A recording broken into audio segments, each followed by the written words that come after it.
Hi friends, it's me, Rosie from the Bradley Public Library. I hope you're ready for another First Chapter Friday.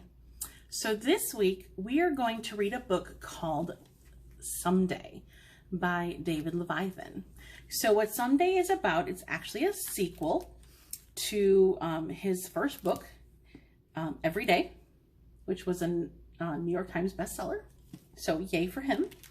And to kind of give you a brief synopsis of what it's about, I will go ahead and read that little paragraph in the front book for you.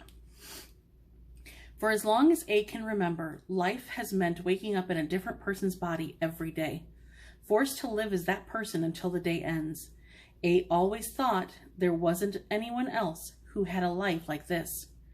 But A was wrong. There are others.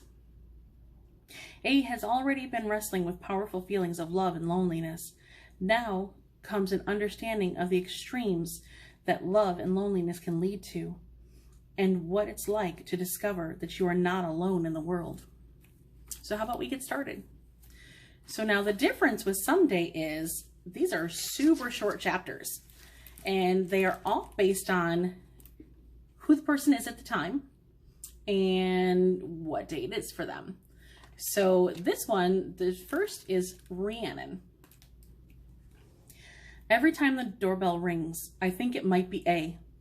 Every time someone looks at me for a beat too long. Every time a message arrives in the inbox. Every time the phone displays a number I don't know. For a second or two, I fool myself into believing. It's hard to remember someone when you don't know what they look like. Because A changes from day to day, it's impossible to choose a memory and have it mean more than the single day.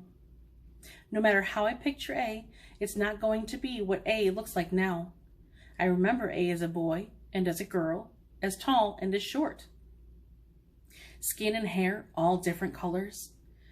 A blur, but a blur takes the shape of how A made me feel, and that may be the most accurate shape of all.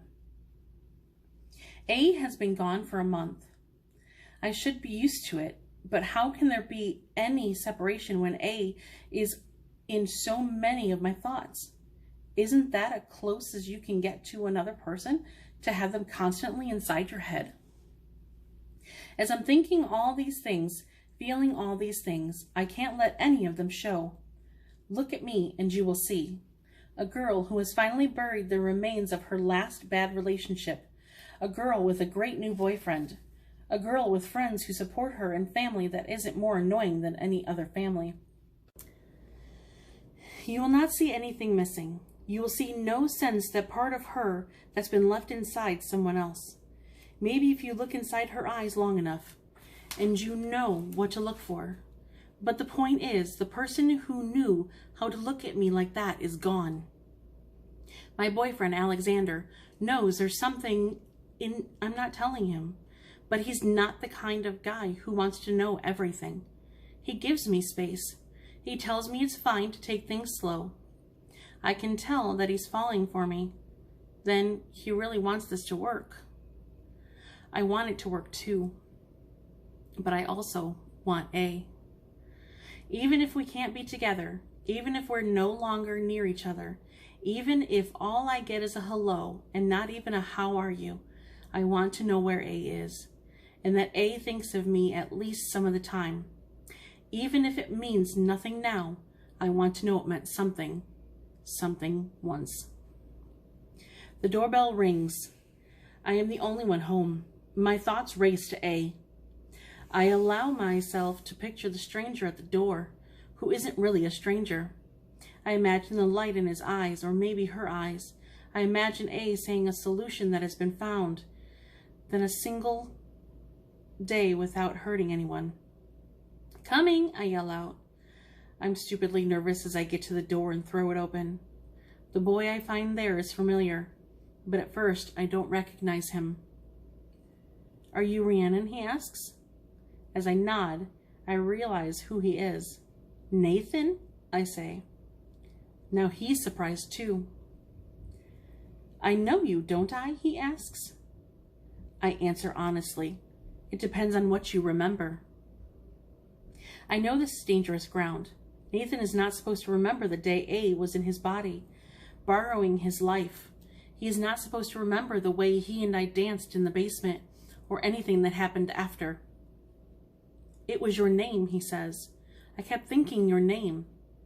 Like when you wake up from a dream and there's only one part you can remember. That's what your name was. So I went online and checked out all the Rhiannons who live near me. When I saw your picture, I felt like I'd seen you before, but I couldn't remember where or when. His hands are starting to shake. What happened? If you have any idea what I'm talking about, can you please tell me what happened? I only have pieces. What kind of rational person would ever believe the truth? Who wouldn't laugh when someone tells them it's possible to move from one body to another? That's how I react at first. The only reason I stopped being rational was because something irrational happened to me, and I knew it. I can see that Nathan knows it too. Still, I warn him, you're not going to believe me. You'd be ashamed at what I can believe at this point, he replies. I know I need to be careful. I know there's no going back once the story is out. I know he might not be trustworthy. But A is gone. A can't be hurt by this, and I need to tell someone. I need to share this with someone who at least partly deserves to hear it. So I let Nathan in. I sit him down. I tell him as much of the truth as I can. So we're going to stop there for today, guys. And I would love for you to check this book out and read more. If you'd like, you can also check out Libby and get it on audio or ebook there too. So don't forget, this is at our local library. So call the Bradley Library if you want to read more, and you can get it there or you can get it on Libby. So double check both, but I think you're going to enjoy it. So until next time, I hope you guys have a great day and have a good 4th of July and be safe.